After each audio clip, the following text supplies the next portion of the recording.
సరే ఇంకొకటి ఈ మధ్య కాలంలో మనం చూసుకున్నట్లయితే హైదరాబాద్‌లో ముఖ్యంగా హైడ్రా, హైడ్రా, హైడ్రా అనైతే బాగా ఇనిపిస్తా ఉంది. ఈ మధ్య కాలంలో హైడ్రా కూల్చివేతలు కూడా జరిగాయి. అసలేం జరుగుతుంది హైడ్రా విషయానికొస్తే? హైడ్రా ఆలోచన మంచిదమ్మా. హ్మ్. ఖచ్చితంగా హైడ్రా అనే ఆలోచన దాన్ని తప్పట్టానికి లేదు. హ్మ్. ఎందుకంటే చెరువుల్ని కబ్జా చేసి, చెరువులను మూసేసి ఇయన్నీ కట్టడం ద్వారా ఇవాళ మన రాష్ట్రంలో చూస్తున్నాం. ఎక్కడ వాన పడినా, చిన్న వాన పడినా మునిగిపోతున్నాయి. సిటీ మునిగిపోతుంది, ఊరు మునిగిపోతుంది. సో, రాష్ట్రం మొత్తం మీద దాదాపు 6,000 చెరువులు మూసేశారు. అవును. 6,000 చెరువులు కబ్జా చేసి, మూసేసి ఇయన్నీ ఎప్పటి నుంచి జరుగుతున్నాయి? ఇవాళ కొత్తయి కాదు ఇవి. మీ కాంగ్రెస్ హయాంలోనే జరిగినాయి. హ్మ్. ఈవెన్ మొన్న కన్వెన్షన్ కూడా కాంగ్రెస్ హయాంలోనే ఎన్ఓసి వచ్చింది. కాంగ్రెస్ హయాంలోనే కట్టారది. ఓకే. 2010లో ఓపెనింగ్ జరిగిందది. 2010లో ఉన్నది కాంగ్రెస్ ప్రభుత్వం. సో, ఈ కాంగ్రెస్ ప్రభుత్వం ఆ రోజుల్లోనేమో డబ్బులు తీసుకొని పర్మిషన్‌లు ఇచ్చేసింది. హ్మ్. డబ్బులు తీసుకొని పర్మిషన్ ఇచ్చేసేసి అడ్డదిడ్డంగా డబ్బులు తీసుకొని పర్మిషన్ ఇచ్చేసింది. ఇప్పుడు డబ్బుల కోసం మళ్ళీ కూలుస్తారు. నేనే పెడతన్నా, నేనే తిడతన్నాను అంటుంది. అవును. ఆ రోజు పెట్టింది మీరే మొత్తం. ఇప్పుడు మళ్ళీ మీరే మీ కాంగ్రెస్ ప్రభుత్వం మళ్ళీ కూల్చేస్తున్నారు. కూల్చేస్తున్న డబ్బులు. ఇక్కడేంటి కూల్చేయడం నిజాయితీగా చేయట్లా. పద్ధతయితే హైడ్రా అనేది చాలా మంచి వ్యవహారం. హ్మ్. కానీ రాజకీయ కోణం అని నేను ఊరినే అనట్లా. హ్మ్. నిర్దిష్టమైన ఎగ్జాంపుల్‌తో చెప్తా. ఇప్పుడు ఓకే. రాజకీయ కోణం అని ఎందుకు అంటున్నా అంటే, హ్మ్. మీరు నిజంగా సజావుగా ఆ చట్ట ప్రకారం చేస్తున్నారంటే అందరిది కూల్చండి. అవును. మొత్తం కేటీఆర్ కూడా అన్నారు, రండి లిస్ట్ పెట్టుకుని వెళ్దాం, అన్ని కూలుద్దాం, హ్మ్. అన్ని కూల్చుదాం. కానీ అక్కడ అలా జరగట్లా. ఇప్పుడు నాగార్జునది కోర్టులో ఉంది, పెండింగ్‌లో ఉంది. అయినా సరే కూల్చేశారు. ఏ, తీర్పు రాకముందే. అదే కిరణ్ కుమార్ రెడ్డి తమ్ముడు ఈ 27 ప్లాట్లు అదే ఏరియాలో హ్మ్. ఆయన 100 ఫీట్ రోడ్ వేసే టైంలో కిరణ్ కుమార్ రెడ్డి సీఎంగా ఉన్న టైంలో హ్మ్. ఆయన తమ్ముడు ఆ 32, 27 స్థలాలను కబ్జా చేసి అది ఒక ట్రస్ట్‌ది. ట్రస్ట్ తాలూకు స్థలాలయి. అయి కబ్జా చేసి అక్కడ కడతా ఉంటే అప్పుడు టీఆర్ఎస్ ప్రభుత్వం ఆటిని కూల్చడానికి ఆహ్, సిద్ధమైంది. కోర్టుకెళ్లారు. హ్మ్. కోర్టులోకెళ్తే అది కోర్టు ఇంకా పెండింగ్‌లో ఉంది. ఉంది గనక అయి కూల్చలా మరి. మరది ఉన్నప్పుడు ఇదెందుకు కూల్చారు? అవును. ఇక్కడ వేరే కారణం. ఈ కారణం ఏంటో తర్వాత చెప్తా. హ్మ్. మరి పొంగులేటిది సు సు చూపిచ్చింది. శాటిలైట్ ఫోటోలో చూపిస్తాంది. అది బఫర్ జోన్‌లో ఉంది అని. అవును. పొంగులేటిది ఎందుకు కూల్చట్లా? ఎందుకు కూల్చట్లా? ఓవైసీది నది మీదే కట్టారని ఓపెన్ అది. అవును. అతనికెందుకు నోటీస్ ఇవ్వట్లా? మేము తర్వాత సైన్ ఇస్తాం. అదే చెప్పండి. ఓవైసీకి దమ్ము, ధైర్యము నిజంగానే మొగతనంగా, నిజాయితీగా మీరు చేస్తున్నట్టయితే ఓవైసీకి నోటీస్ ఇవ్వండి. ఇదిగో మీకు టైం ఇస్తున్నా. ఈసారి అకాడమిక్ ఇయర్ కనుక నెక్స్ట్ అకాడమిక్ ఇయర్‌కి ఆ బిల్డింగ్ ఉండటానికి లేదు. హ్మ్. మీరు వేరే ఏర్పాటు చేసుకోండి. వీఆర్ గోయింగ్ టు అని నోటీస్ ఇవ్వమనండి.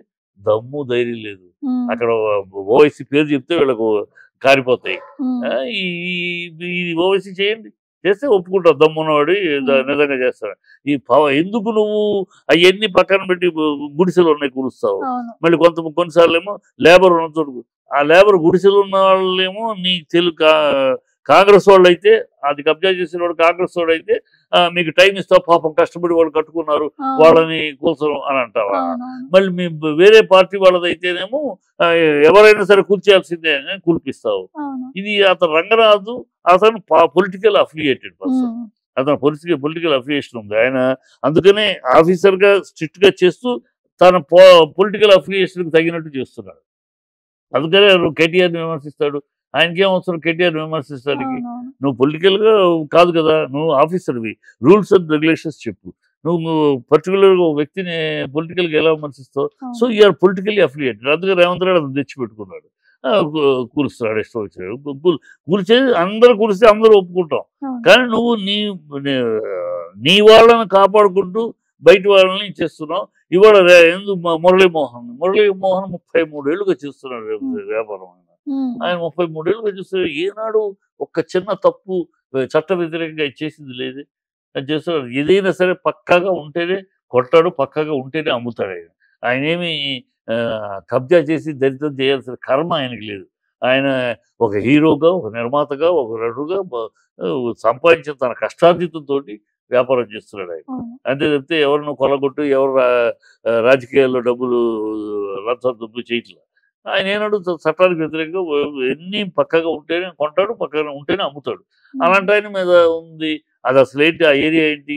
ఎవడో కంప్లైంట్ ఇచ్చాట కాంగ్రెస్ వాడు, ఉమ్, ఇమ్మీడియట్గా వెళ్ళిపోయేసి కూల్ చేయాలని. ఎక్కడ కూల్చడం? అసలు కూల్చడానికి ఏముంది అక్కడ కూల్చడానికి? అవును. అక్కడ ఏమి ఒక రేకుల షెడ్డు సామాన్లు పెట్టుకుంటానికి, సిమెంట్లు బస్తాలు అవి పెట్టుకుంటానికి ఉండే ఒక షెడ్ లాంటిది, టెంపరీ షెడ్. ఉమ్, మొత్తం ప్రహరీ గోడ లేదు, ఓన్లీ రేకులతో వేశారు. ఎందుకు రేకులతో వేయాల్సి వచ్చింది?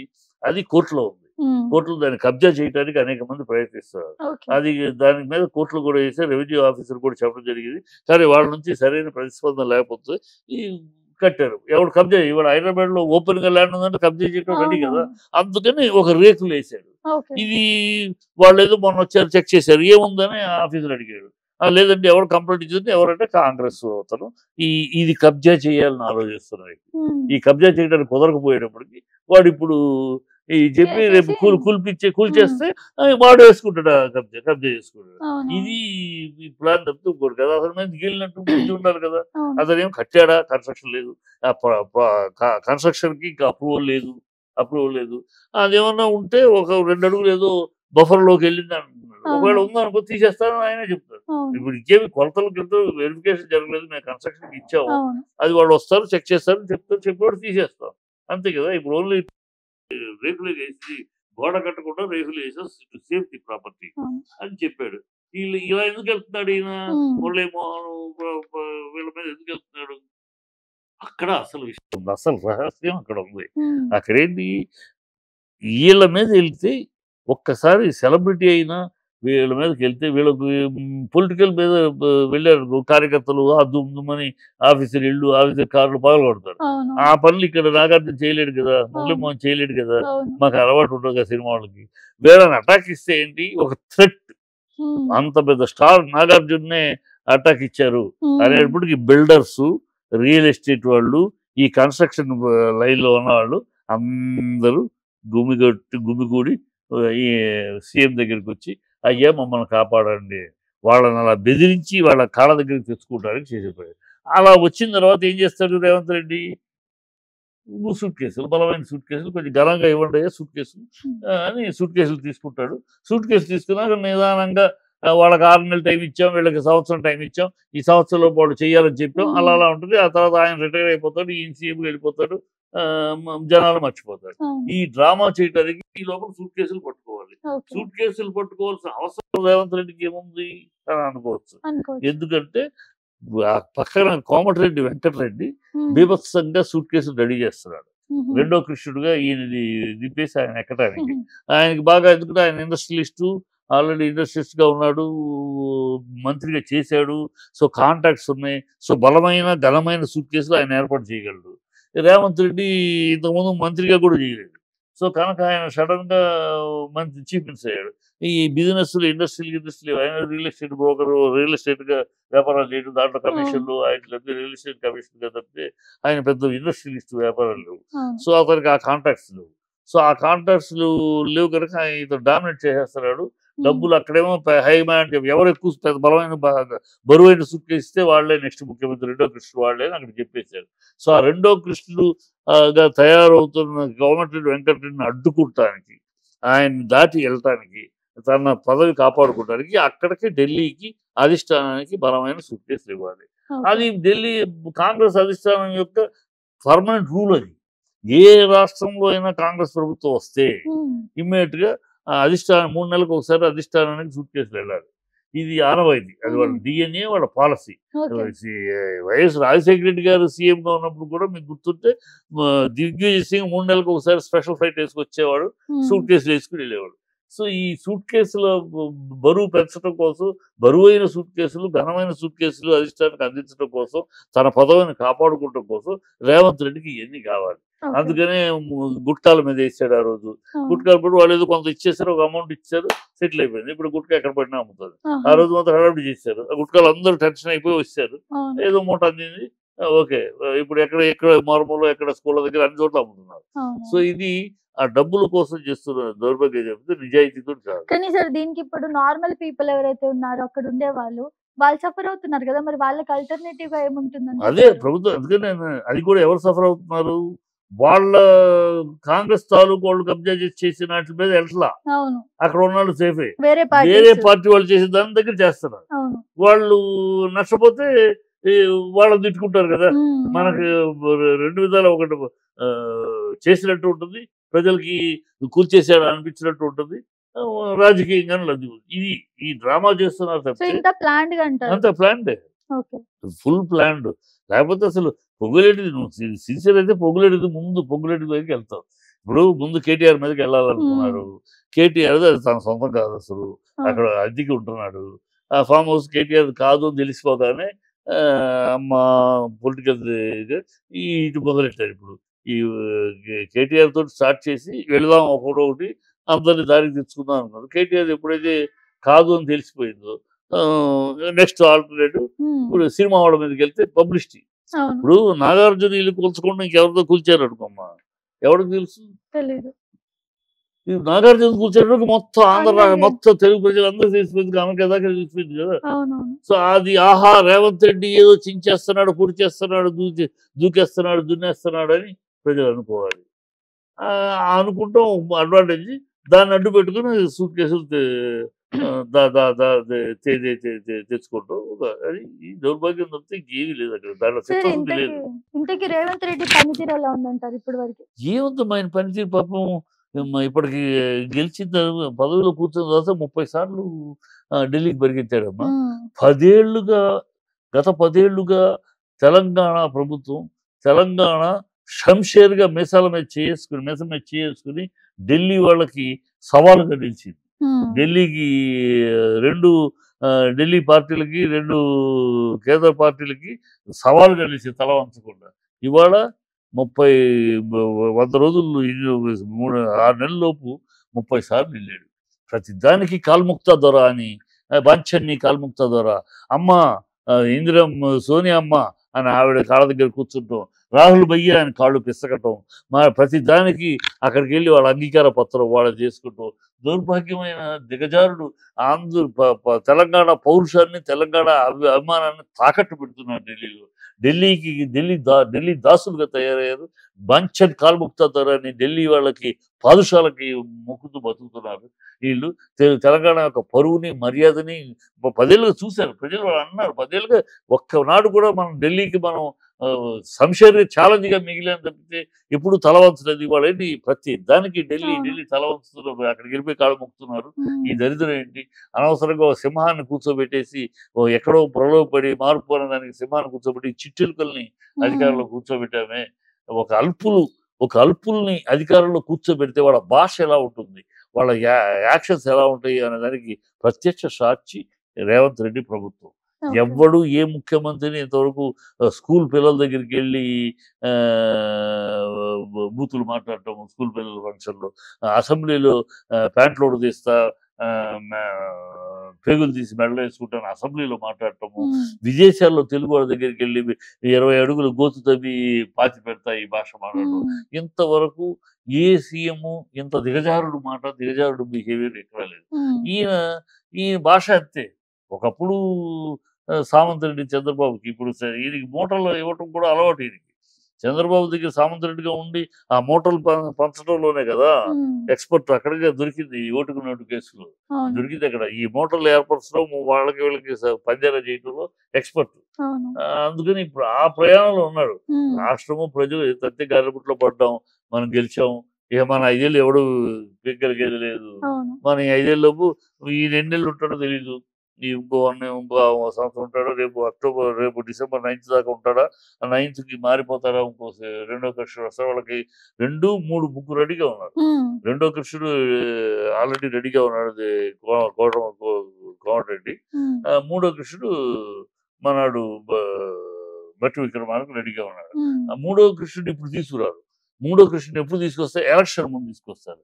దళితుడిని ముఖ్యమంత్రి చేశాం, కాంగ్రెస్ దళితుడిని ముఖ్యమంత్రి చేసింది, కేసీఆర్ దళితుడిని ముఖ్యమంత్రి చేస్తారని చేయలేదు, మేము చేశాం అని ఆ ఎలక్షన్ ముందు బట్టి విక్రమార్క ముఖ్యమంత్రి చేసి ఇలాంటి డ్రామా చేస్తారు. అందులో స్కెచ్ అంతా రెడీగా ఉంది. ఈ లోపల బట్టి విక్రమార్కకి రేవంత్ రెడ్డికి మధ్యలో పాపం కోమటిరెడ్డి ఎప్పుడు ఎంట్రీ ఎప్పుడు ఎగ్జిట్ అయితే తెలుసు. ఎగ్జిట్ అయితే 2029 2028లో ఎగ్జిట్ అవుతాడు. బట్టి విక్రమార్క ఎంటర్ అవుతాడు 1.5 year. ఆ 28 ఇప్పుడు 24 నుంచి 25 లోపు ఎప్పుడు ఇది షేరింగ్ రేవంత్ రెడ్డికి ఇంకెన్ని నెలలు ఉంది, ఈయనకి ఎన్ని సంవత్సరాలు ఉంది చూడాలి. వాళ్ళు ఓకే. అదే వాళ్ళ ఆలోచనలు అంతా ఇప్పుడు అదే ఆలోచనలు. రాష్ట్రము అబద్ధాలు చెప్పేసాం, ప్రజలు నమ్మేశారు. సినిమా కూర్చొని ఇక ప్రజల గురించి తర్వాత చూసుకుందాం. ప్రజలు వాళ్ళ ఉద్దేశం అంటే ప్రజలు చాలా మెమరీ షార్ట్. మాట వెళ్తే కొలబడిపోయింది అని పిచ్చి పగడవుతారేమో. 39 సీట్లు ఇస్తే కొలబడిపోయిందప్ప. ఏమన్నా మాట్లాడేటప్పుడు బుద్ధి మీకు వచ్చినాయన్ని మీకేమన్నా 90 ఆఫ్టర్ ఆల్ 64. అందుట్లో మీరు ఓడిపోయినాయన్ని మీకు వచ్చింది 64. మీకు ఓడిపోయినాయి 54 ఓడిపోయారు. 39 మాయి 7 8 వాళ్ళవి 8 16 ప్లస్ 39 ఎంత అయింది? 55 సీట్లు మీరు ఓడిపోయారు సో కదా. మీరు ఇప్పుడు టోటల్ గా ఏం చెప్పాలనుకుంటున్నారంటే మీరు వ్యతిరేకంగా మాట్లాడుతున్నారా రేవంత్ రెడ్డి గారికి? ఖచ్చితంగా అంటే మీరు బీఆర్ఎస్ పార్టీ, అది వేరే విషయం. అది బీఆర్ఎస్. నేను కాంగ్రెస్కి ఇవ్వాలి కాదమ్మా. నేను కాంగ్రెస్కి నా స్టూడెంట్ డేస్ నుంచి వ్యతిరేకం. కాంగ్రెస్ పాలసీలన్నీ వ్యతిరేకిస్తూ ఉంటాను. వాళ్ళ పాలసీలన్నీ ఇలాగ ఉంటాయి.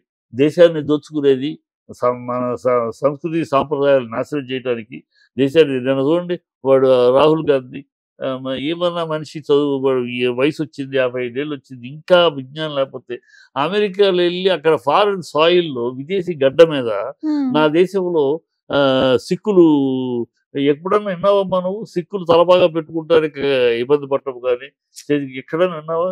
ఎక్కడ బుద్ధి జ్ఞానం లేకుండా ఇండియాలో సిక్కులు తలబాగా పెట్టుకోవటానికి భయపడాల్సి వస్తుంది అని అంటాడా? కడుపుకు అన్నం తింటున్నాడా వాడు? ఏం తింటున్నాడు? దౌర్భాగ్యుడు వాడు. మూర్ఖులో కూడా అలాంటి మూర్ఖుడు నేను ఇంతవరకు రాజకీయాల్లో చూడాల.